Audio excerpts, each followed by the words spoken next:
Welcome back to the 2 Months podcast presented by Boston Pizza, South Common here in Edmonton. Our next guest is joining us early this morning here on Saturday. He is the TSN Hockey Insider, and he is the co-host of the Ray and Dregs Hockey Podcast with Ray Ferraro. We have Darren Dreger. Dregs, how's it going?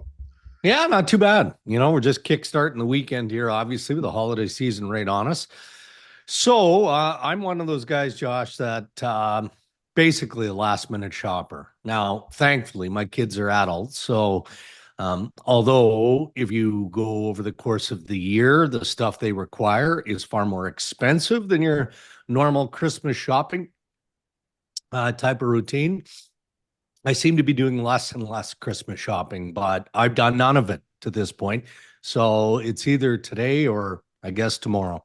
Yeah, so you have a busy rest of the day or weekend. So I guess it's probably a good thing too with all the with the trade free with the roster freeze and whatnot. You can kind of Yeah. take a little bit of a seat back and kind of rest. And then obviously with the games kind of finishing off on Monday, Hmm. a break. But then the World Juniors comes around, and obviously you stay involved with that. But um, let's talk about some good things. Everything's going to be good, pretty much what we're going to talk about, but just the community work that some of the Edmonton Oilers players are doing here, and it happens all across the league, Dregs, as you know, and Yeah. as these players like it. But Evander Kane's been injured. He hasn't played yet this year, but he's every day out there doing some community work. Kind of what, and I know we kind of talked about it before we hit record, but what's your thoughts on Mhm. kind of the work that he's doing and using that time away from the game to kind of give back to the community and how important it is too? Well, look, it's so easy for all of us to look from the outside and say, good for Evander Kane, Leon Draisaitl and T.S. Ekholm, all of the Edmonton Oilers really who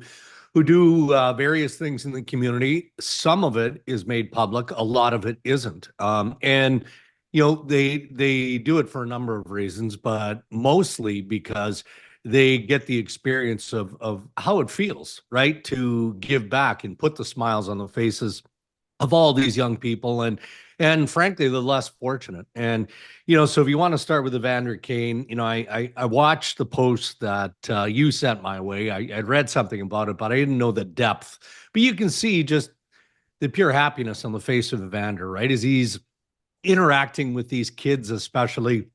Uh and and I'm sure the takeaway for Evander is that even though these young people and these families maybe don't have enough money to get through the holiday season, rather than selfishly spend it, probably a good portion of the money that especially the kids get in their shopping sprees is delivered back to their family or to a friend or someone just as unfortunate financially, but it's a very unselfish gesture. And I would think that the takeaway for Evander in that regard is okay, well, this is obviously a worthwhile cause, which is why he continues to do it on an annual basis. And then if you shift over, again on social media, caught the visit of Leon Draisaitl and Matthias Ekholm and their significant others in visiting the Ronald McDonald House. And I've had the good fortune of doing that here in Toronto.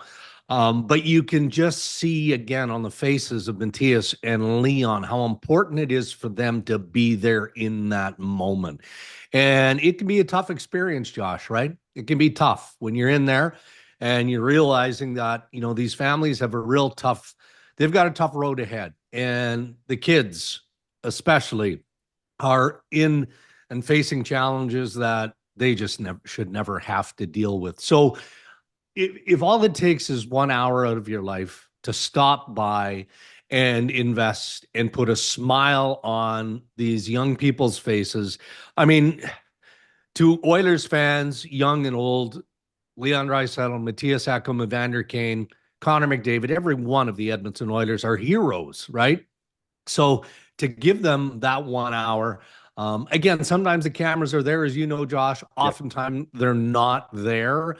And that's what matters most. This isn't a photo op for these guys. yeah, They do it because it's in their heart to do it. And I guarantee you, and we could, we're talking about the Oilers, but you can go across the National Hockey League.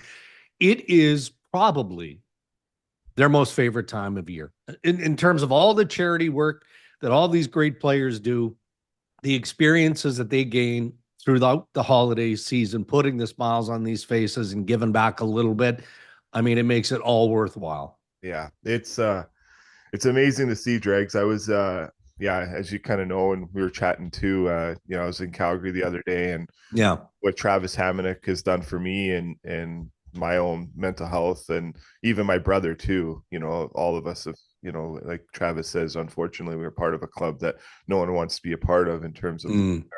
a father or a mother at a young age. And I'm walking out of the rink that night, Dregs, and I see Michael Backlund, and there's him after a game, tough loss. They battled hard. They lost in overtime. And he's Yeah. spending an hour after a game with the Special Olympics in Calgary. Just, great people. And obviously, he's won a King Clancy Award for the work he's done there. And then today, we're going to take a young kid and his father to the Oilers game, and we're going to connect with Tyler Toffoli after the game. And Nice. every time Tyler comes through Edmonton, he finds time to come and connect with some minor hockey kids after a game. And as you know, it's all a part of the game, and Yeah. this time of the year for sure. So It is, Josh, but you know what's always important, and this has stuck with me dating back to, my days in junior hockey and being in the Brandon Wheat Kings dressing room every single day, and then obviously that morphed into Winnipeg, where I covered the Winnipeg Jets and I covered the Manitoba Moose when they jumped over from the IHL, and then nationally,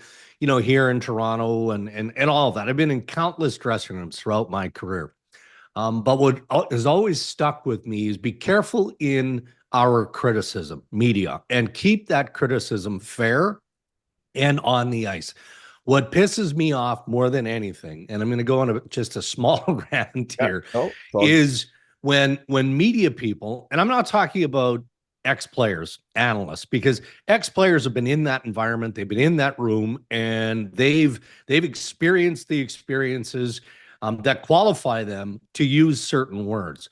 But hey, maybe a player is having a tough game. Defensively not very sharp.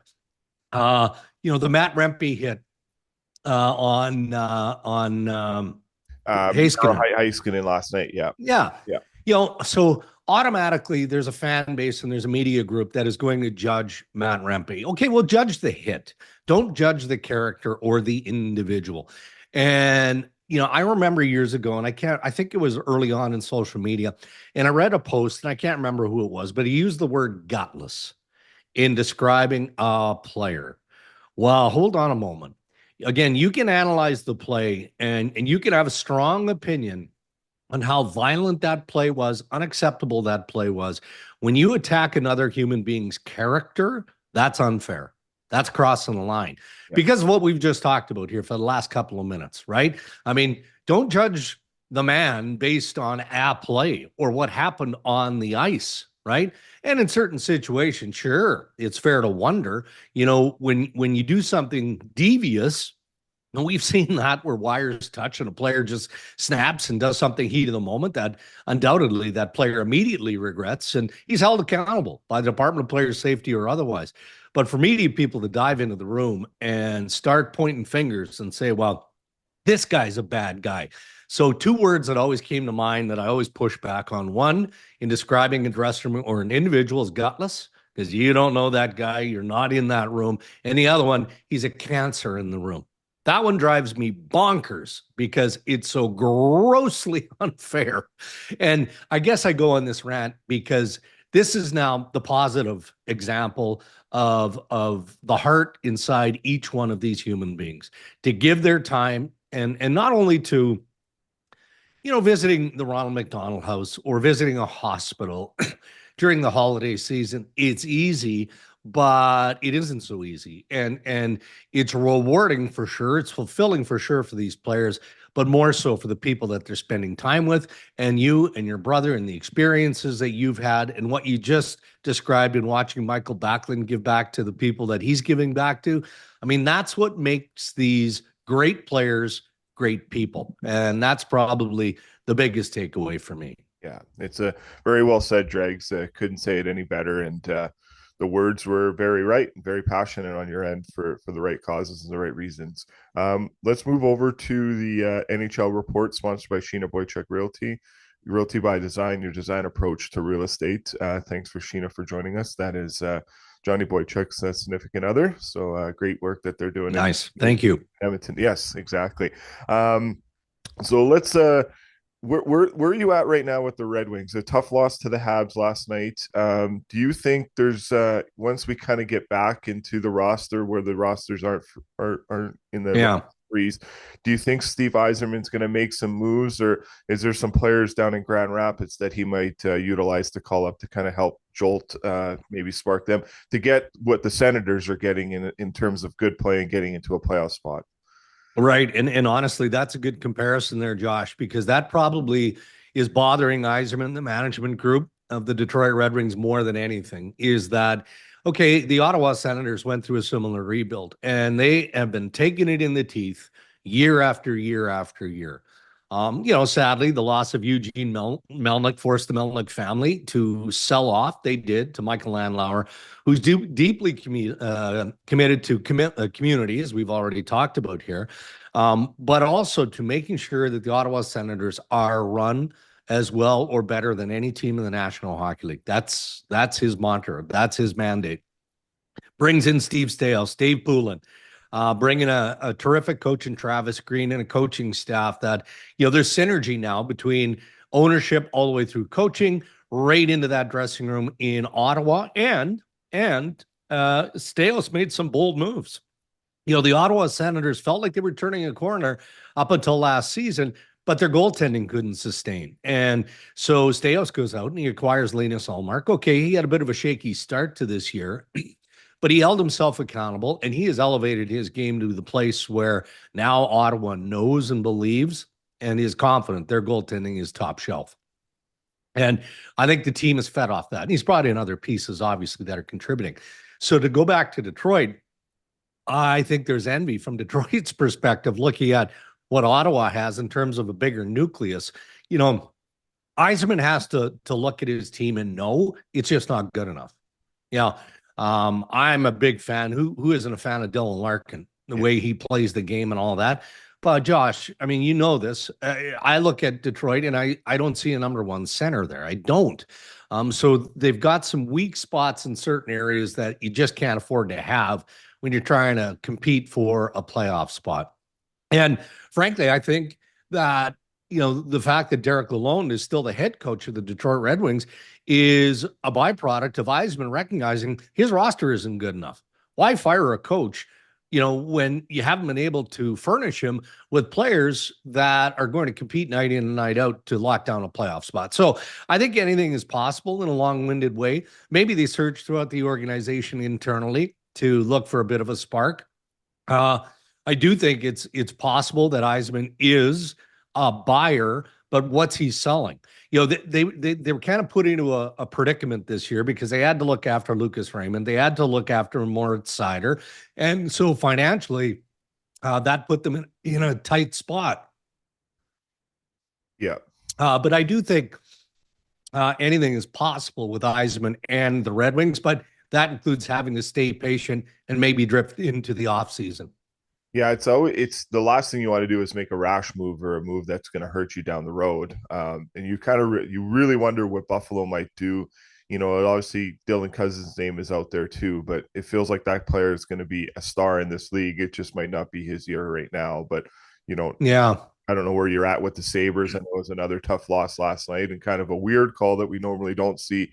Linesman making a high sticking call as the play developed. But where are you at quickly on the Sabres? Yeah. And obviously with Terry Bagula coming into Montreal just recently and what kind of that transpired too for that organization. Well, you know what, Josh? I guess what I'm wondering is what card is there to be played other than a significant trade by Kevin Adams?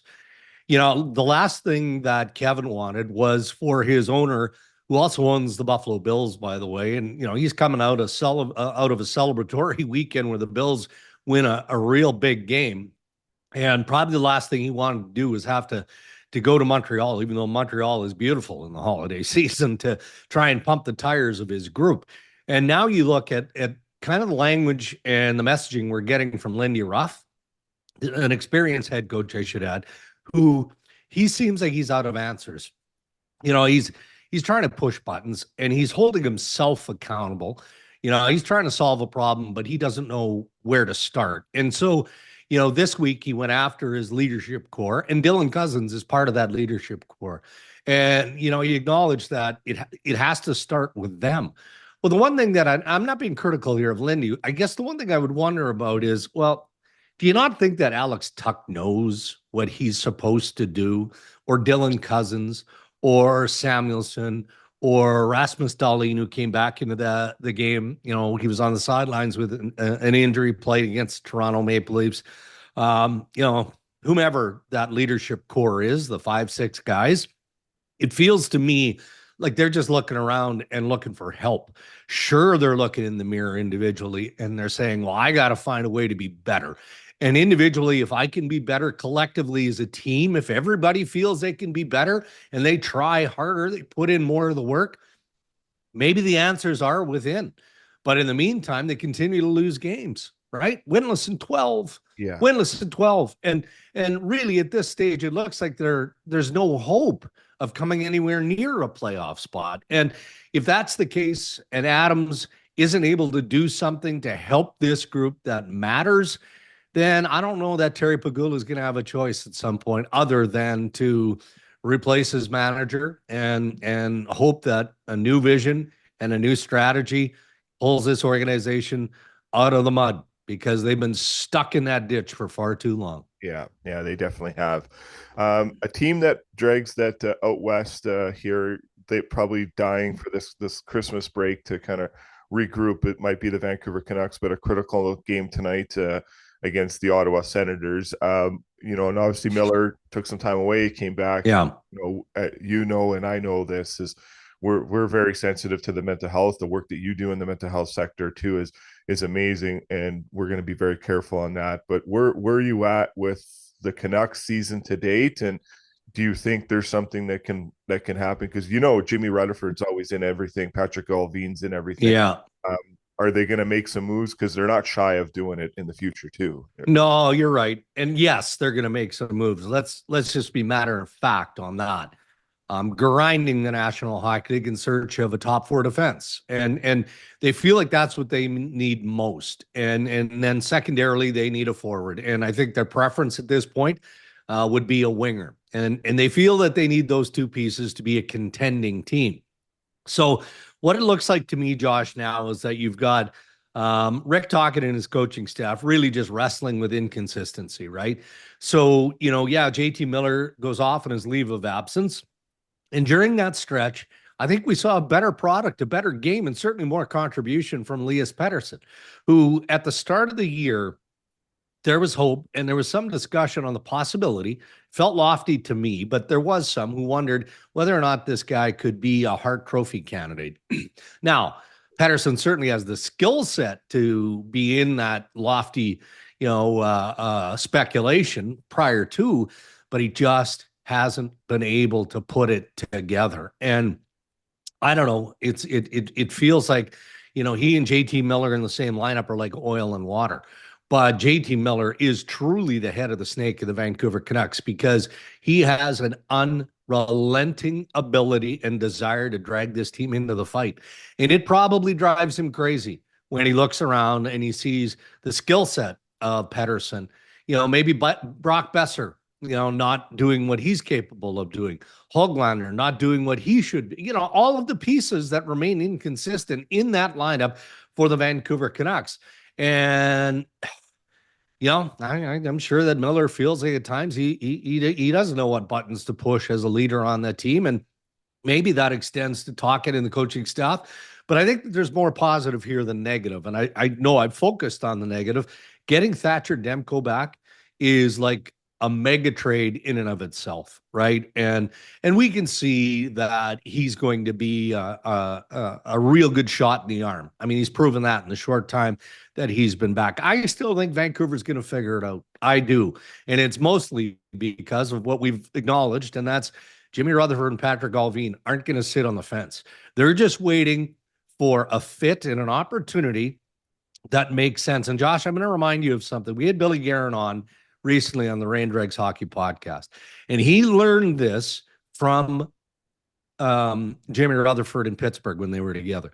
Jimmy always believes it's best when both teams walk away from a trade feeling good about that deal. It's a fair trade for both. One guy didn't walk away going, I fleeced my counterpart here. I just stomped him into the ground on this one. If that's the case, you're not making fair trades, then guess what happens? People stop wanting to deal with you, right? And that's why Rutherford, now by extension Patrick Allvin, have been successful in getting deals done early.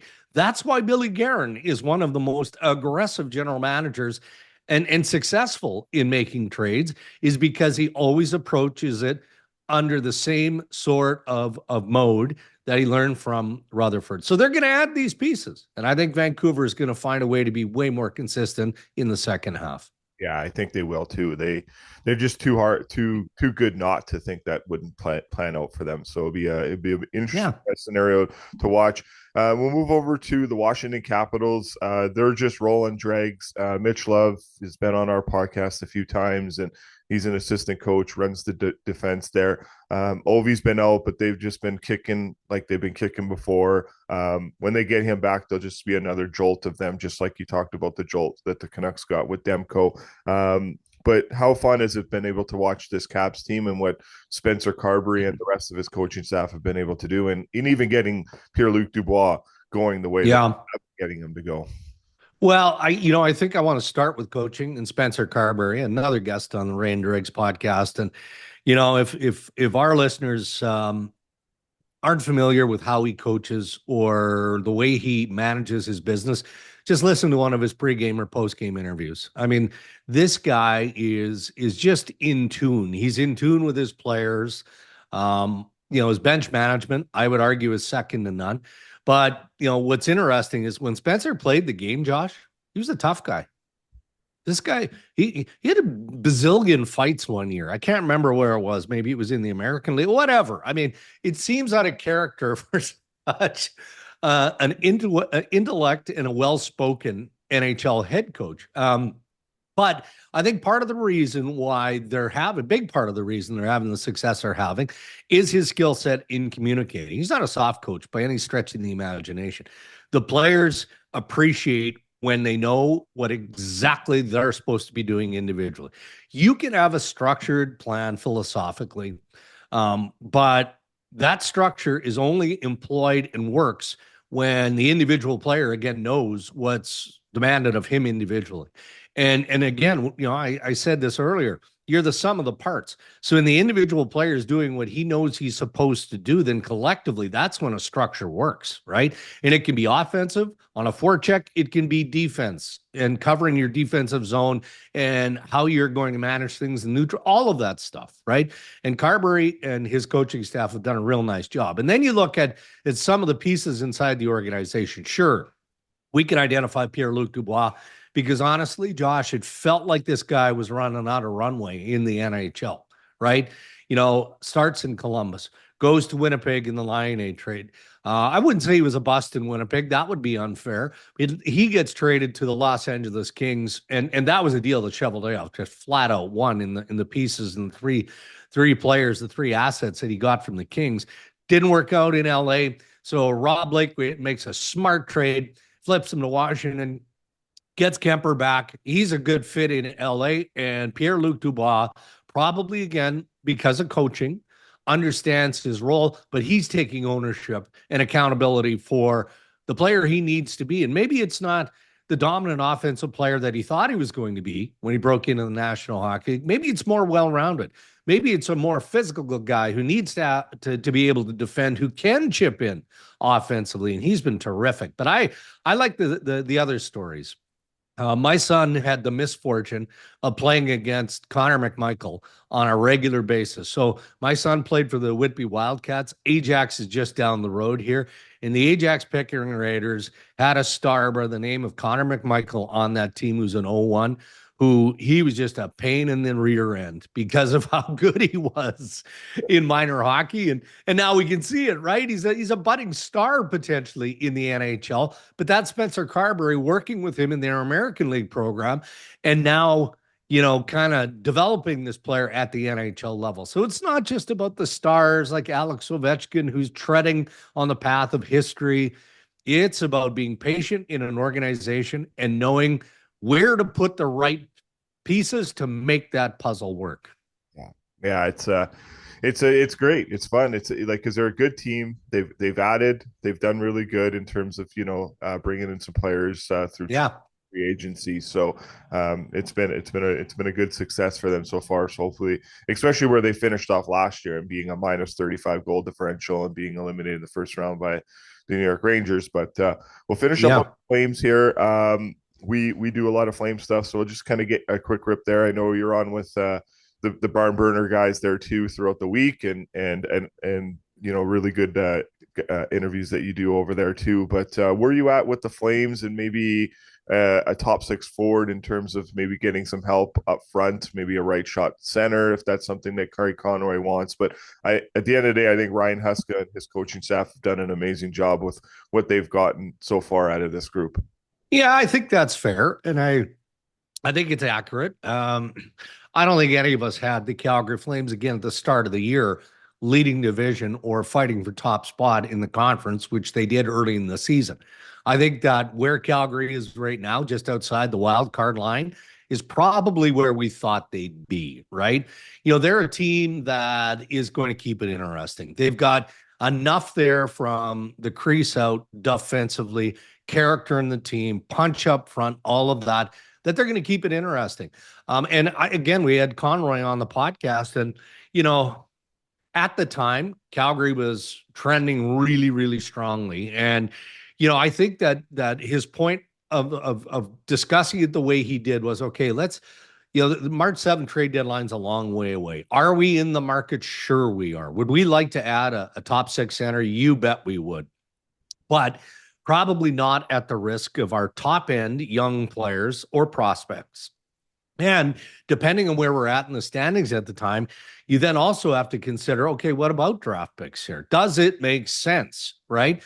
The flip side of that is, if Calgary has another spurt here and they get back into the playoff mix, which, it's plausible, if not likely, given, how well they played in the first 20, 25 games of the regular season, that happens. I think that Conroy is also very sensitive to wanting to reward the group, to get them a little bit of help, whatever that is, preferably, something that's going to push in the top six. The problem, Josh, is so many teams are in that market. Nashville has been begging for a centerman for a long, long time for obvious reasons here. So, we don't have a clear line on what the seller market looks like yet. We really don't. We can look at the buyers, and sure, Nashville is right up there. Maybe Calgary is in that vicinity as well. But unless you're willing to sell the farm to acquire that player, those players just aren't available right now. So I think Calgary is okay with what they have right now, but I do see Conroy being among the more active general managers as we cruise into the second half. Yeah. Well said, Dregs. And I know last night you tweeted, and your colleague Pierre Lebrun kind of followed up on a tweet too that a good friend of yours, and Glenn Healy, is doing some great work in the community and helping players out. I don't know if you want to give a quick little rip on that and just sure. Yeah. So, well, first of all, if you want to listen to the full interview, you should. It was with Adam Wild and Alan Walsh, who, Alan Walsh, as we know, is the fiery agent, right? Jonathan Huberdeau's agent in Calgary. I mean, he represents many NHL players, star players, and he's a very passionate player agent. And they had Glenn Healy on, who's head of the NHL alumni, to, talk about a subject that I don't think gets enough national attention. It really doesn't. And that's the fact that, the retired NHL player just doesn't have the right amount of access to healthcare. And that's because they can't afford the insurance. When they leave the National Hockey League, it becomes a very expensive proposition for them to maintain their healthcare insurance. And look, in fairness to the National Hockey League and the NHLPA and the NHL alumni, they have been working on what is described as a wellness plan for quite some time. But it shouldn't take this long. It shouldn't take this long. It should be priority for the commissioner's office and Marty Walsh, the head of the Players Association, to get in a room, whether it needs to be CBA related or not, and say, okay, we need to push this to the finish line. Find out a myriad of ways that it needs to be funded. Doesn't matter. These people, these men, their families shouldn't have to continue to suffer longer term because of it. So I think in 2025 it gets done. But again, credit to Wild and to Walsh and to Heels for raising the awareness of this. And now it's on guys like me, and it's on Pierre LeBrun and national voices and ex-players who have a platform, other player agents who have a platform to put a little bit of heat, if necessary, on the NHL and on the Players Association to get this done, because it's past time. It's past time, and it's a very important need. We'll finish up on that. It's a good way to kind of end it and keep spreading that word. Dregs, Merry Christmas, Happy New Year's to you, your family, your friends, and all the great people at TSN as well too. Thanks for everything for 2024 here, and all the best to you over the Christmas holidays and the New Year's break too. All right, buddy. Well, you're a good man. I always appreciate my time here. Happy holidays to you, and stay well. Thanks, Dregs. Thanks to Darren Dreger from TSN for joining us to finish off the calendar year. I believe that might be our last episode before the new year, but we'll see how it goes. We might have a few others in the fire to get out, but we'll have maybe a little bit of a break and come back with some episodes in 2025. But just wanted to say thanks to Dregs and all our guests, our sponsors, our friends. It means a lot to kind of do all these great interviews. It's been a really good week. We started with Doug McLean to Gene Principe to Travis Hamonic and to Darren Dreger. So 4 really good interviews these past 5-6 days. So it means a lot. And have a nice Sunday here, or Saturday and Sunday, and connecting with some players that we've built some relationships with too. So it'll be a lot of fun. I know some people have been sending some DMs and some questions of what I've kind of said lately on the podcast in terms of what's going on in minor hockey in Edmonton. We haven't really responded back to a lot of people. Some people we have, some people we haven't. Again, this is just my problem. I know we have guys that are a part of coaching staffs in minor hockey on our podcast. This isn't their battle. This isn't their fight to face or do anything. So please respect their privacy and all that. If you have any questions, please direct them towards me or the podcast account. We'll deal with them directly. I'm a firm believer in what happened was wrong, and I still stand by that, and I will always stand by that. I don't think any coach or assistant coach or anyone in a position of power should ever threaten or dictate outcomes of what kids do or don't do. That should be left up to their parents, in my eyes. So I think it was definitely wrong that a head coach of the U17 Triple Southside Athletic Team goes to 20 kids and tells them to unfollow our account and unfollow my personal account too. Or you would have an X next to your name come September of 2025 when you go try out for the Junior Oilers. So again, I think that's wrong. I don't think that should ever happen. The fact that coach is still coaching today, very concerning, but not shocking. And the reason why it's not shocking is because I don't think our game is ready to get changed in terms of being there for the kids. I still think there's a huge systemic issue being involved in minor hockey, and then having the chance to, especially this week, being in NHL rinks and talking to former players, current players, about kind of what's going on in minor hockey. And it's not a problem. It's not just a problem here in Edmonton. It's a problem everywhere else. So this needs to get fixed. But right now, I just think the people that are in positions to fix it aren't the right people in those positions to fix it, or they just don't have the support. So maybe they are the right people, but they just don't have the support. There's some layer that is happening where they know there's an issue. They just don't want to act on the issue, which I don't understand. But, maybe when you have friends in different organizations and all that, those play a factor. But, when an act is committed, there should be a review, a process, and an outcome.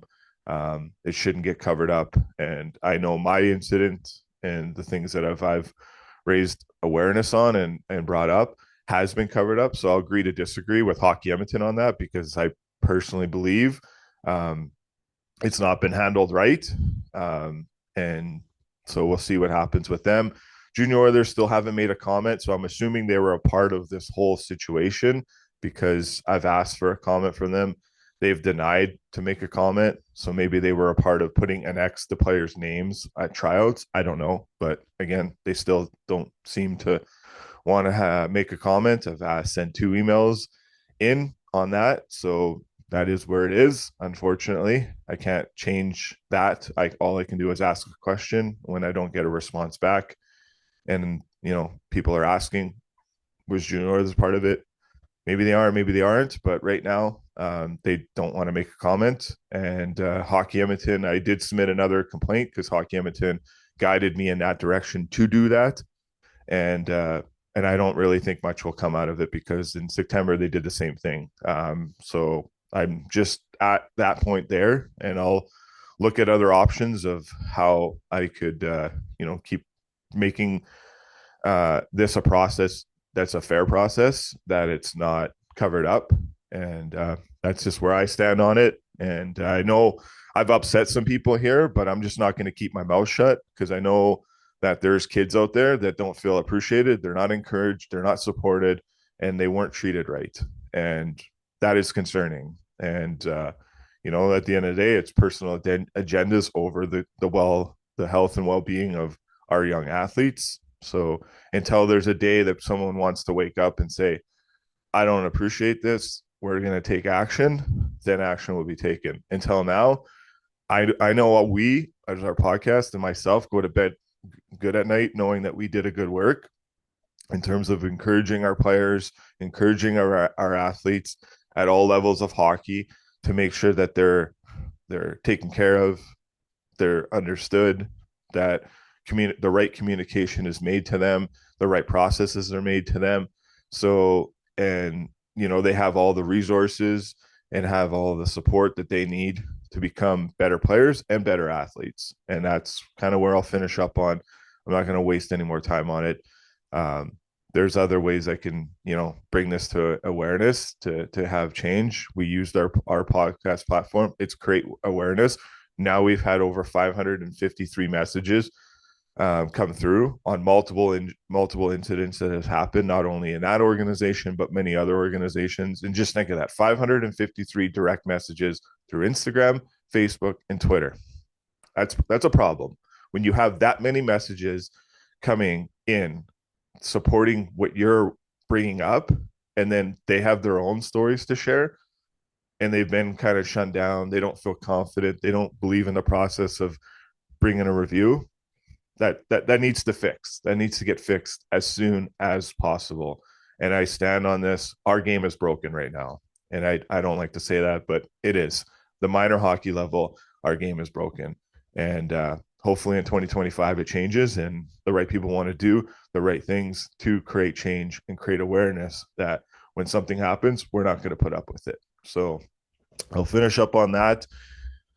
If we don't do another podcast before the end of the year, we wish everyone a Merry Christmas, a Happy New Year's, and all the best. And if you guys are drinking, please do not drive. I don't drink, so if you are somewhere you need a ride, please message me. I will come anywhere I need to come to pick someone up, to drive someone home. But if you're drinking over the Christmas holidays, do not drive. Call someone, call us, call a friend. The most important thing is do not get behind the wheel if you have done any of that stuff. So please, again, let's stay safe out there. Let's be kind. Let's be humble. We love you guys. We'll chat with you guys very, very soon.